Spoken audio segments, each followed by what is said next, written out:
that we have assembled a really exciting recruiting class, and finally get a chance to answer questions about those four guys and talk about them.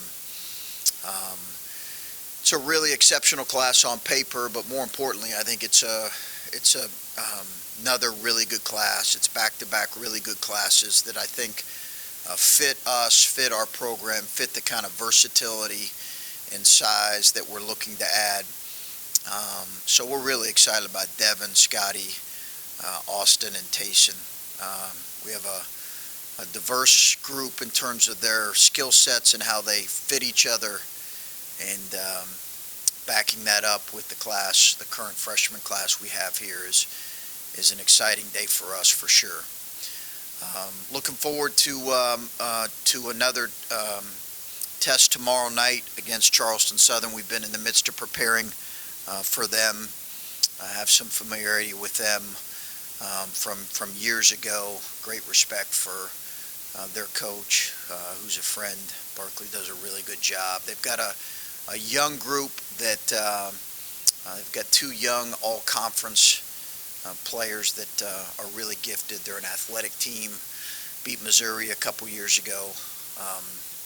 So obviously we're in the midst of preparation for that. Questions? Chris, your first couple years, you had good classes. It seems like you've taken the next step in your recruiting. First of all, what do you attribute that to? And second of all, is that a momentum thing? Is there such thing for you as continuing to just build momentum on the trail? Well, I think we do want to back up these two classes with another really good class that fits us in 24. I do think that's really important. You're always trying to do that for us to achieve the kind of things that we aspire to. I think we need to do that. And we're off to a good start in terms of recruiting in that class. I think I've been asked that before. What have been some of the reasons? I think it's probably a combination of things. I think people have looked at our program. We have been nationally relevant in our time here. So they've seen that you can win here. And then I think the fact that we have now had a couple guys drafted and more than a couple guys who are in the NBA is also a factor. And our staff has done a really good job and a really thorough job in evaluating, recruiting, and building relationships.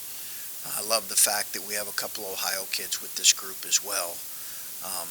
So I think it's a combination of factors, really, and certainly the momentum of last year's class helped, and also the success that some of our guys have had individually. You look at that and you say that's probably a factor as well. Is there a difference between recruiting to compete in the Big Ten and recruiting to compete in the NCAA tournament? And have you learned that you have to do both over your time here, and now you guys feel like you can really do both? Yeah, I think you're trying to just recruit the best players, the best fits. If you're asking, hey, is there some things you've looked at to say, hey, can this help you potentially more in the NCAA tournament versus the Big Ten? I think obviously size is been important in the Big Ten. I think athleticism in the tournament is something we felt like we probably needed to increase a little bit, and that's something we've tried to do. Chris, what was it like putting this class together in like the last couple of months? Because obviously it was kind of one class for a little while, and then you had some late additions. As you're looking at plugging needs and finding the top available talent, what were those last couple of weeks like putting this together?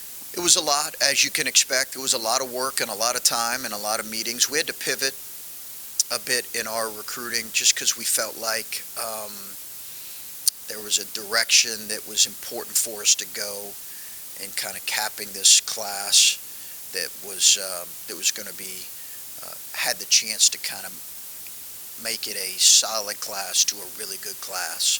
So the final couple months were really important with just some of the final additions that we got committed to us, and I think it was a good start, but I think it turned into potentially a really good class. and bringing in Scotty and Devin, and obviously they both committed in like the span of a couple of days, but Yeah. when you add those two guys who maybe can do some similar things but also seem to complement each other, how do you see those two, their roles kind of fitting with each other going forward? I think you'll see them play together, Adam, for sure. I think you'll see them play together. I think Scotty has the ability to be an elite defender, and we're going to need that, but he also, his offensive game has continued to grow. He brings a competitiveness to him. And Devin's, we've been recruiting Devin for a couple years, but his growth was really obvious to us, and he just kept getting better. It's a credit to him and his work ethic. He's a wonderful kid, and really love getting to know him, as I have all four of those guys. But obviously a guy in your backyard you kind of build that relationship with. But he's going to be a really good offensive player. He's going to be a really good player in general, but he brings a real offensive skill set. And Scotty he's got some real ability on both ends, but a chance to be special defensively at this level. Hey, Chris. Two things for you. First of all, if the right kid came along, could you fit one more? I think I'd want to answer that at the appropriate time. I'm not sure right now if I could answer that. Right now we're at our limit. So if you're saying, hey, right now, is it a definite that you would add another, or is that your aim? Not necessarily. Obviously, we know how rosters in college basketball evolve and transition in the spring. So that would be something that we would evaluate in the spring potentially. Sure. Something else in this class, you had a couple Ohio kids. Obviously, you want to win at home. Last year, you took a couple of kids. You had the state player of the year in Florida, state player in Georgia. Obviously, you'd love to have the best kids in Ohio every year and win with Ohio kids. Yeah. But the fact that this year you were able to do that and maybe demonstrate that for future years, how critical is it to your long-term plan? It's important for us. There's no question. This state is important to us. We've tried to make it a priority every single year. And I think we've been, Malachi was an Ohio kid. I think we've been very successful at prioritizing kids that we feel like are, players that we want to prioritize from this state and aggressively recruiting them. It is a balance. Guys, it'll tell you that in my position, that have been in my position, it's a balance, right? If you offer them too early, other kids could get frustrated. If they don't get offered at that time, if you offer them too late, they can be offended by it. When you are the head coach at the state university and you're recruiting, and I know Ryan goes through this, there's a balance there. So it takes extensive conversations, trying to really evaluate early, get early evaluations, and then zeroing in on those kids we've identified. And we have gotten the ones we've really zeroed in on, and our staff deserves credit for that. And obviously Malachi helps, being an Ohio kid, having great success here individually his first year. That puts him on a platform for other kids to say, wow, that was pretty impressive for 1 year.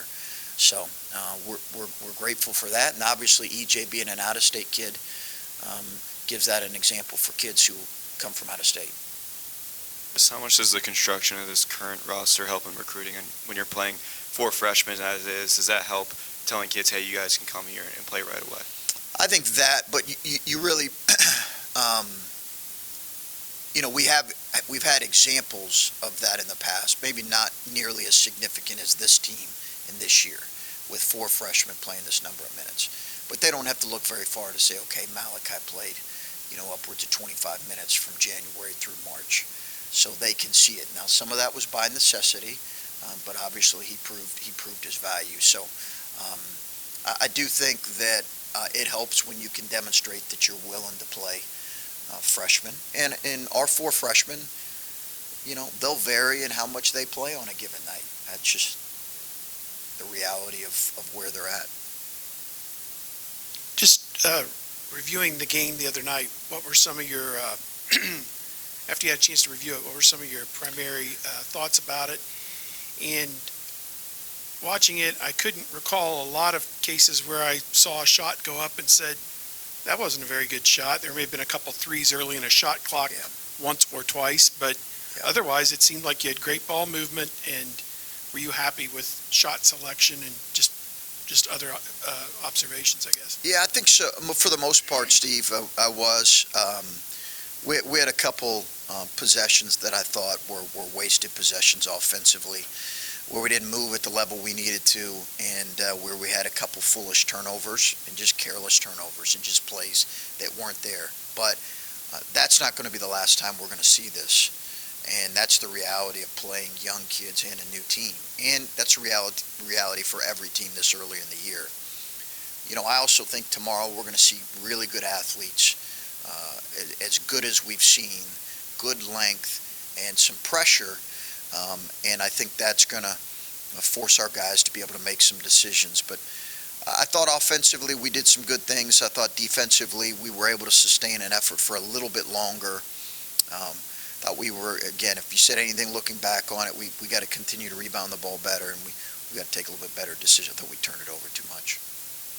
Coach, you talked about pivoting late in the recruiting cycle for this year. Tayson obviously being the last commit there. I guess what about him kind of takes the class from, like you said, a solid one to a really special one? Well, and when I say pivot, it was really that last kind of 2-month period where we were in the midst of recruiting Devin, Scotty, and then figuring out what we wanted to do. And just, again, I thought in Austin was really important for us. Basically the whole Big Ten was recruiting him.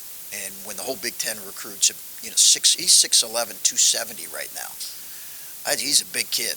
And he was really important for us. So he kind of anchored us. But we felt like, okay, we need to add to it with some versatile pieces and special guys. And then once we realized we had a chance to get a player like Tayson, who we felt like could add to us as a point/combo, we were really excited about that possibility. And we knew we were in a good place with Devin and Scotty, but once they finally committed, man, I got pictures on my phone of celebrating when both those guys committed. It was a pretty happy time. But Tayson, obviously, we felt like just added to a really good class, and that was important to keep recruiting. Any update on Gene's status for tomorrow's game? Yeah, Gene will not be available tomorrow. I think he did play Yeah. the other day. Is this a case that he gets to play a few games and can still redshirt, or is that He'll play. one No game red he's going to play and you'll use him as needed? Yeah, Okay. Owen. Or do you say Bowen? I'm sorry. Bowen Hardman. Okay, Bowen. Sorry. Yeah, I don't anticipate redshirting Bowen. Okay. What maybe changed with that? Just the idea that Yeah, no, I think I think he just his needs. performance in the exhibition where he's No. doing all those threes? No. He was your leading freshman scorer in the exhibition. Was he? I didn't realize that. He can really shoot it. No, I think it was more or less just, we felt like it was the right decision. Chris, you talked about, all three of your guys on the front court, but with Austin Parks being that anchor for you, just what exactly as an anchor has he brought to this class? And, you mentioned his size, but what else is there besides his size that really adds to this class? I think you're always looking in this state for a kid who is big. He's big. Again, 6'11", 260. He'll probably play at 260, 255 maybe. I probably put a few pounds on him saying 270, so I apologize. Let's call him 260, okay? But big, strong, physical kid, and he's a good vertical athlete. He's got to get better laterally, but he's a good vertical athlete. So when you're 6'11", and you're a good vertical athlete, he can run. He has to get better laterally. He's got good touch, and you're an Ohio kid. I mean, again, he had basically every Big Ten school, recruiting him. So I just think we've really tried to prioritize kids like that from our state, because, as you guys know, there's not a ton of those guys from your state. You were talking about, these last 2 months and how quickly everything has really happened. Looking at Tayson specifically, you guys got him for that visit in September, and then it felt like 2 weeks. I mean, it was a pretty quick turnaround from that visit to him announcing his commitment. What were those couple of weeks like for you in terms of communication and stuff like that with him? Good, but it might have seemed quick for you. For us, we had a lot of hours and a lot of time leading up to that. But we always kind of knew that was a possibility. But once we knew he was in decision-making mode, we wanted to visit him as quickly as possible, and then we knew at that point it was going to be, hound him until he says yes. Tomorrow's game, but also in general, with a team that's lost 4 or 5 guys, but they're adding 5 or 6 transfers. There's a few teams in the Big Ten that are kind of in a similar boat. How difficult does that make preparing when you have to tell your guys, we don't really have film on these guys playing together, so how are you going to best For Charleston prepare your Southern? guys? Well, that, and then just in general, because there'll be other teams that are similar. Yes, yeah, for sure. I think you see more of that right now in college basketball, right, where just the number of turnover. I will say this, their leading perimeter scorer is returning, and their all-conference big kid is a sophomore, and he is a really good big kid. He is a load in there. He's returning, so you have familiarity with those guys. They have a shooting 4 returning, so they have some guys returning that we're familiar with. The rest of them, it's a little bit of learn on the fly, commit to your system. Chris, if I'm not mistaken, there late in the game, you had Roddy running the point a little bit, showed some nice court vision, I thought, made some nice passes. Is that an emergency situation? Is that a depth thing? And what have you seen in practice to allow that? I think it's an evolution thing for him. I'm not sure that's necessarily going to be predominantly where he's going to play. He will play make for us, but I think it's a lot to throw on him. We're teaching him both wing positions, but I think it's an eventual evolution for him. More of a non-conference thing and just bank it for next year, hopefully, that sort of thing? No, I think you always have in your mind, probably like the quarterback position, you always have in your mind, your third or / fourth point guard, and you want them to have some experience in case you have a guy turn an ankle or something. Chris, after I think it was the exhibition game, you were asked about not having that go-to guy, and that the players had said they thought, any guy could do it, and you kind of said, to be young. Yeah. Are you not as confident that guys can do that right now as maybe your players are? No, I think we have guys that are capable. I love the confidence of that. I think I've said all along there's got to be more balance within this group across the board, because there's greatness in consistency, right? And there's greatness in consistency, and when you have a great offensive player like EJ, you can put him down basically for between 18 to 20 a night. That just shows great offensive ability at this level. My point was, I think you're going to have more. Maybe this will be the leading scorer. That guy will be the leading scorer. I do think you have more of that variety. And I also think we'll have some guys who will consistently score for us, maybe just not to that level. And when you get into some of these tougher non-conference games, especially down in the Big Ten, can that work to be a little bit more spread out than give it to Malachi, give it to EJ, Kata, whoever? Or do you need somebody to kind of emerge in that role, or a couple guys to emerge in that role? I think we will need somebody to emerge, but I also think you have to play to the strengths of your team, and I think the strengths of our team are going to be our balance. I thought we got maybe a little bit too reliant at times last year. You always do end in the year, kind of get reliant on your kind of go-to or best players, but we might have got a little bit too reliant last year. Okay, guys.